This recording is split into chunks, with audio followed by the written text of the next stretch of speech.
ইরানে ভয়ঙ্কর ক্ষেপণাস্ত্র বানাতে সাহায্য করছে চীন, শঙ্কিত ট্রাম্প প্রশাসন। চীন গোপনে ইরানকে ক্ষেপণাস্ত্র তৈরির জন্য গুরুত্বপূর্ণ রাসায়নিক উপাদান পাঠাচ্ছে বলে দাবি করেছে মার্কিন সংবাদ মাধ্যম সিএনএন।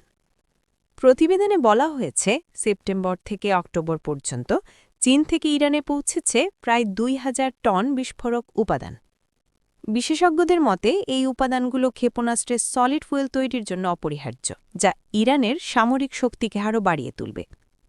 মার্কিন কংগ্রেসম্যান রাজা কৃষ্ণমূর্তি ও জো কার্টিনি এই বিষয়ে ট্রাম্প প্রশাসনের কাছে ব্যাখ্যা চেয়েছেন। তারা সতর্ক করে বলেছেন, চীন যদি ইরানকে এমনভাবে সমর্থন দেয় তবে মধ্যপ্রাচ্যের নিরাপত্তা মারাত্মক ঝুঁকিতে পড়বে। এখন যুক্তরাষ্ট্রের পদক্ষেপ কী হবে সেটাই বড় প্রশ্ন।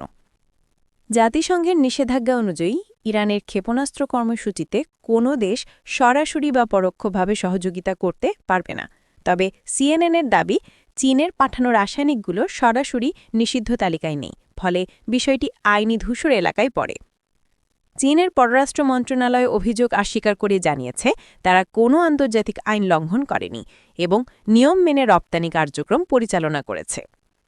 বেইজিং আরও বলছে, তারা ইরানি ইস্যুতে পরিশান্তিত সমাধান চায় ও উত্তেজনা বাড়াতে চায় না।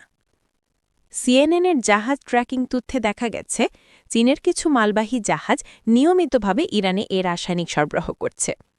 যেসব জাহাজ ও কোম্পানির ওপর আগেই যুক্তরাষ্ট্র নিষেধাজ্ঞা জারি করেছিল, তারাই আবার এই কার্যক্রমে জড়িত থাকতে দেখা গেছে। বিশেষজ্ঞরা বলছেন, তথ্য সত্য হলে এটি চীন ইরান সামরিক সহযোগিতার গভীরতা স্পষ্ট করে এবং ইরানের দূরপাল্লার ক্ষেপণাস্ত্র কর্মসূচি দ্রুত সম্প্রসারিত হবে। এর ফলে মধ্যপ্রাচ্যের স্থিতিশীলতা আরও ঝুঁকির মুখে পড়বে। ট্রাম্প প্রশাসন এখনও আনুষ্ঠানিকভাবে কিছু বলেনি, তবে হোয়াইট হাউসের কিছু কর্মকর্তা জানিয়েছেন বিষয়টি জাতীয় নিরাপত্তা পর্যায়ে আলোচনা চলছে।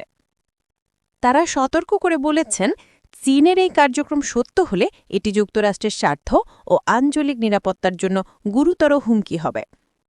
মার্কিন নিরাপত্তা বিশেষজ্ঞরা আরও বলেন, চীনের সহায়তায় ইরানে ক্ষেপণাস্ত্র ক্ষমতা বাড়লে ইসরায়েল, সৌদি আরব ও উপসাগরীয় অঞ্চলে নতুন অস্ত্র প্রতিযোগিতার ঝুঁকি তৈরি হবে।